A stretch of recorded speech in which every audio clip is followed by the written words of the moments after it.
Hello student, I am Shalu Rajput on my YouTube channel we do it. आज का हमारा topic है life of the people of Amazon basin which is the part of human environment interaction the tropical and the subtropical region. So let's proceed about the life of Amazon basin.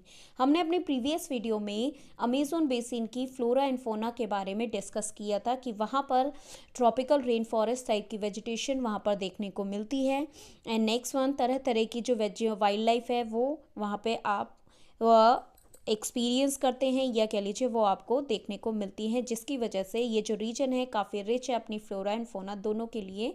तो अब हम बात करते हैं यहाँ पर वहाँ के लोगों के जीवन के बारे में। अमेजोन बेसिन जो है वहाँ पर जो मेनली लोग हैं वो ज़्यादातर अपना ट्रेडिशनल जीवन ही जीते हैं, यानी कि अपने पारंपरिक तरीके से जो पुराने समय के जो मेथड है उन्हीं के ज़रिए से वो अपने जीवन को जीते हैं। वहाँ पर ज़्यादातर nomadic and semi nomadic tribes आपको देखने को मिलती हैं। आज के समय में अगर हम बात करें तो थोड़ा सा चेंजेस आता जा रहा है, लेकिन जो उनका पारंपरिक तरीका है वो आपका ये वही इसी तरह का जीवन अपना जीते हैं। नोमेडिक लाइफ को ही वो अपने उनका जीवन जीने का तरीका है।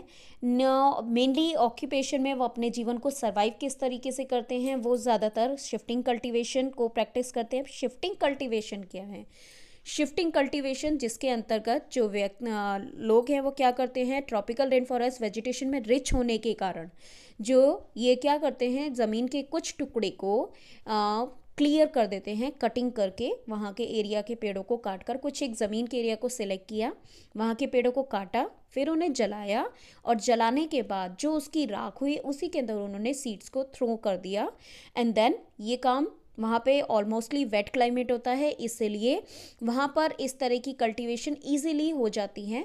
बारिश के समय में वो ग्रो जर्मिनेट होने लग जाते हैं एंड देन जिसकी वजह से ये कल्टीवेशन उनके लिए काफ़ी सूटेबल होती है। और बाद में जब 1-2 साल में उसकी ज़मीन की जब फर्टिलिटी थोड़ी कम होने लग जाती है तो वो उस रीजन को छोड़कर इसी तरह से दूसरी जगह पर शिफ्ट हो जाते हैं, जिसके कारण इसे शिफ्टिंग कल्टीवेशन कहा जाता है।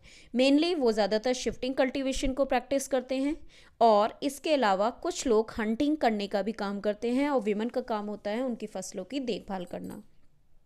तो इस तरीके से मैन और वीमेन दोनों के वर्क डिवाइडेड है। बात करें ब्रॉडली कि उनके मेजर ऑक्यूपेशन क्या हैं जो कि वो अपने लाइफ को सरवाइव करने के लिए करते हैं, तो first is hunting, next one is gathering, next one कि वो शिफ्टिंग कल्टीवेशन करते हैं जिसमें cultivating small patches of land, और मेनली जो फसल हैं उनमें वो किस तरह की जो फसलों को उगाते हैं, यह है पाइनएप्पल, बनाना या मैनियोक, ये इस तरह की यहाँ की क्रॉप्स जो हैं वो ग्रोन करते हैं।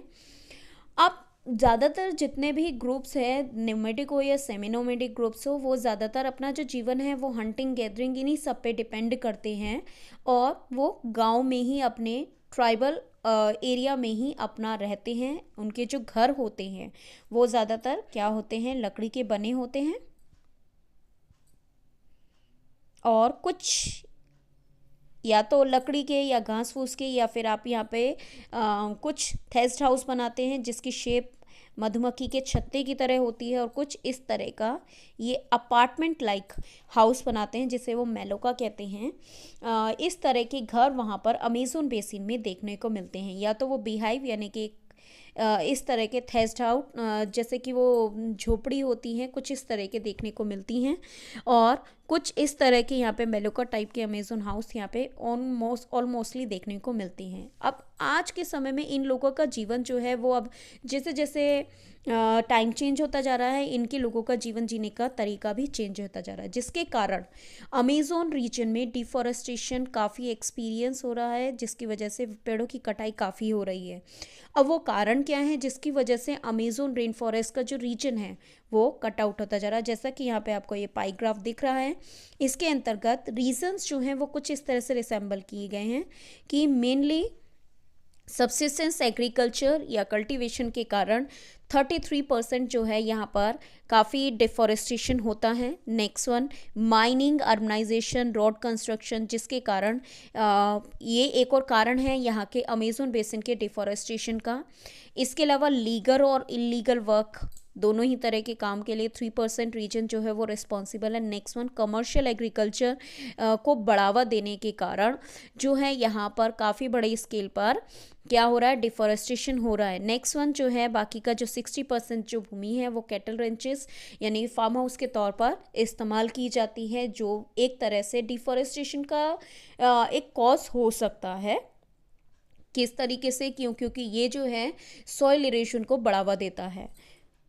सो दैट मेनली जो रीज़न है वो क्या है कि आज जो अमेज़ोन को बाकी वर्ल्ड से कनेक्ट करने के लिए वहाँ पे ट्रांस अमेज़ोन हाईवे का कंस्ट्रक्शन हुआ। This one also lead the major cause of deforestation of Amazon basin. Next one is deforestation for the development activity, जो कि हमने अभी प्रीवियस में पाईग्राफ के द्वारा डिस्कस की कि कमर्शियल एग्रीकल्चर के कारण, एंड नेक्स्ट वन माइनिंग के कारण, एंड नेक्स्ट वन कि वहाँ पर इलीगल और लीगल कई तरह के वर्क के कारण जो कि डेवलपमेंट के नाम पर किए जाते हैं, जिसके कारण डिफॉरेस्टेशन को बढ़ावा मिल रहा है अमेज़ोन में। अब इसका इम्पैक्ट क्या हो रहा है कि धीरे धीरे वहाँ की जो बायोलॉजिकली डाइवर्सिटी है रेन फॉरेस्ट की, वो क्या हो रही है, धीरे धीरे विनाश के कगार पर आती जा रही है।